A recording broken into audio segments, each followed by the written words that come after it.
नमस्कार, स्वागत है आपका। और महाराष्ट्र में बांस एक बार फिर सुर्खियां बटोर रहा है, और क्योंकि जो महाराष्ट्र यहाँ पर हमने बजट एलोकेशंस आते हुए देखे हैं, यहाँ पर फाइनली अब यहाँ पर बैम्बू का एक मेंशन भी है। यहाँ पर सरकार ने अब कहा है कि 90% जो इसकी फंडिंग है वो सेंटर से आएगी और 10% की यहाँ पर स्टेट से आती हुई नजर आएगी। और काफ़ी बड़े एरिया में यानी कि 11,000 एकड़ में यहाँ पर बैम्बू उगाने की एक्सपेक्टेशन है।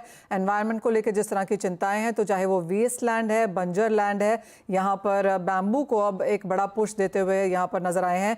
जो आदिवासी लैंड है इसके ऊपर भी यहाँ पर कुछ स्कीम्स निकाल के आई गई हैं और काफ़ी हद तक सब्सिडीज भी यहाँ पर देने की बात की जा रही है। हमारे साथ state agriculture price commission Maharashtra के चेयरमैन पाशा पटेल हैं, और पाशा पटेल अब यहाँ पर जो sustainability and environment task force हैं उसके एग्जीक्यूटिव चेयरमैन भी हैं। पाशा जी नमस्कार, बहुत शुक्रिया हमारे साथ जुड़ने के लिए। और फाइनली जिस चीज़ को लेकर आप इतने सालों से पुश करते रहे हैं, लगातार इसके बारे में बात करते रहे हैं, बैम्बू के लिए एक बहुत बड़ी खबर हम अपने महाराष्ट्र बजट के हिसाब से आते हुए देखी है। चाहे वो फंडिंग को लेकर है, लैंड एलोकेशन को लेकर है, बैम्बू अब क्लियरली यहाँ पर एक बहुत बड़ा मुद्दा बनता हुआ नजर आया है और आपने बहुत स्ट्रांगली इसको पुश किया, तो उसका श्रेय टोटली आपको जाता है। अगर आप हमें बता सकें कि एज ऑफ नाउ अब तक यहाँ पर क्या किया गया है और आगे से अब क्या प्लान्स हैं। नमस्कार। देखिए, ये जो कल हमारे फाइनेंस मिनिस्टर ने जो बजट डिक्लेयर किया उसमें नंदुरबार नाम के डिस्ट्रिक्ट में 1,20,000 हेक्टेयर जमीन जो फॉरेस्ट की थी, लेकिन अब वो आदिवासी किसानों को बांटी गई है खेत करने के लिए, वो सारे जमीन में बांस लगाने का उन्होंने ऐलान किया है। 1,20,000 एक डिस्ट्रिक्ट में। दूसरी बात, महाराष्ट्र में वो नंदुरबार छोड़ के पूरे महाराष्ट्र के हर डिस्ट्रिक्ट को एक टारगेट दिया गया है। वो टारगेट का हिसाब करने के बाद 1,00,000 हेक्टेयर जमीन किसानों के माध्यम से बांस लगाने की योजना है। 1,20,000 एक नंदुरबार डिस्ट्रिक्ट में और 1,00,000 हेक्टेयर पूरे महाराष्ट्र में। अगले 5 साल में मुझे लगता है कि 10 लाख हेक्टेयर का प्लांटेशन महाराष्ट्र में हो जाएगा। भारत सरकार का कहना है 20% ग्रीनरी अगर नहीं बढ़ेगी तो हमारे प्रॉब्लम शुरू होने वाले हैं। 1 डिग्री टेम्परेचर बढ़ा तो क्या होता है, 2 डिग्री टेम्परेचर बढ़ा तो क्या होता है, 3 डिग्री टेम्परेचर बढ़ा तो क्या होता है। ये सारा रिकॉर्ड है हमारे पास। वो रिकॉर्ड है, तो उस रिकॉर्ड में देखने के बाद ये पता है कि पृथ्वी पे मानव जाति का अस्तित्व बहुत दिन का नहीं है। अगर हम देखिए 55 डिग्री टेम्परेचर होने के बाद क्या क्या प्रॉब्लम हो सकते हैं, साइंस बताता है।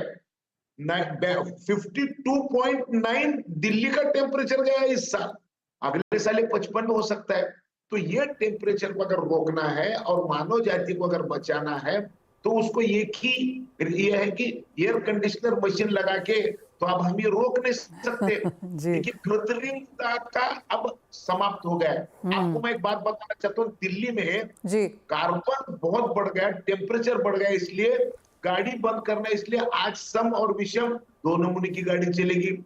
कुछ दिन बोला वर्क ऑफ होम करो, कुछ दिन बोला घर में स्कूल को छुट्टी दो, कुछ दिन बोला जितने पेड़ पौधे हैं उनको धो। अब इससे काम चलेगा नहीं, नाक में पानी जा रहा है। हम सब पाशा जी करना पड़ेगा।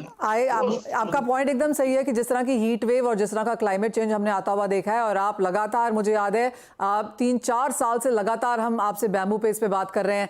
मुझे ये बताइए कि अब महाराष्ट्र का तो आपके नंबर्स यहाँ पर आ चुके हैं, लेकिन क्या आप सिर्फ महाराष्ट्र में बैठ के इसको करने वाले हैं या आप आगे भी फैलने वाले हैं? आगे दूसरी स्टेट से भी बातचीत जारी है, वो जानना चाहेंगे। देखिए, मैं तो अभी कृषि मंत्रालय भारत सरकार के माध्यम से मेरा अगर बस चले तो मैं पूरे देश में ये मूवमेंट चलाने की ये मूवमेंट चलाना चाहता हूँ। बात ऐसी है कि ग्रामीण विकास मंत्रालय के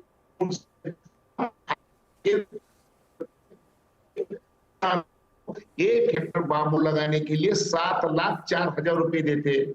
सबसे बड़ा विडंबन क्या है? बड़ा विडंबन यह है कि कानून केंद्र का है तो सारे राज्य में इम्प्लीमेंटेशन होना पड़ेगा, लेकिन सिर्फ इम्प्लीमेंटेशन महाराष्ट्र में होता है। फिर बाकी के राज्य ये करने में इनको रुचि नहीं है क्या समझ नहीं है, क्या मालूम नहीं है, ये सारा सोचना पड़ेगा।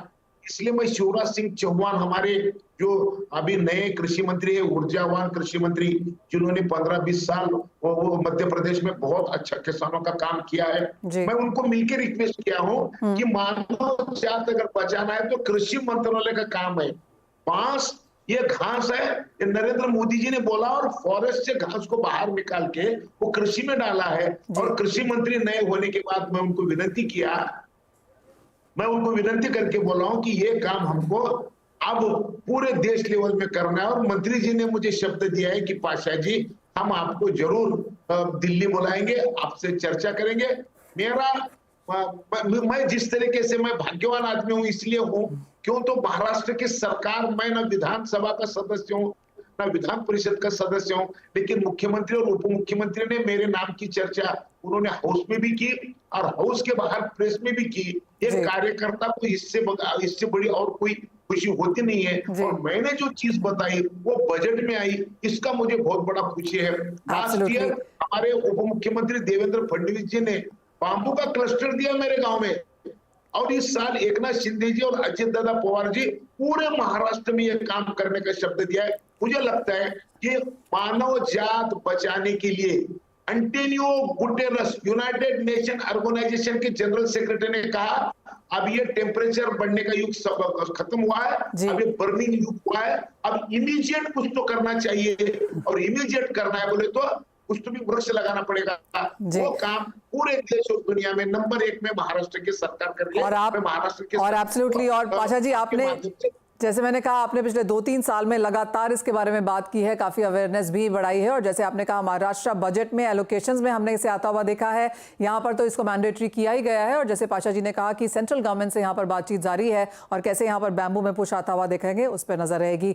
बहुत शुक्रिया पाशा पटेल जी, और मैनी कंग्रेचुलेशन उसके लिए, क्योंकि आपने लगातार इसके लिए पुश भी किया। कुणाल, जहाँ तक एग्री की बात है, आपकी अब नज़र कहाँ होगी, क्योंकि मानसून जून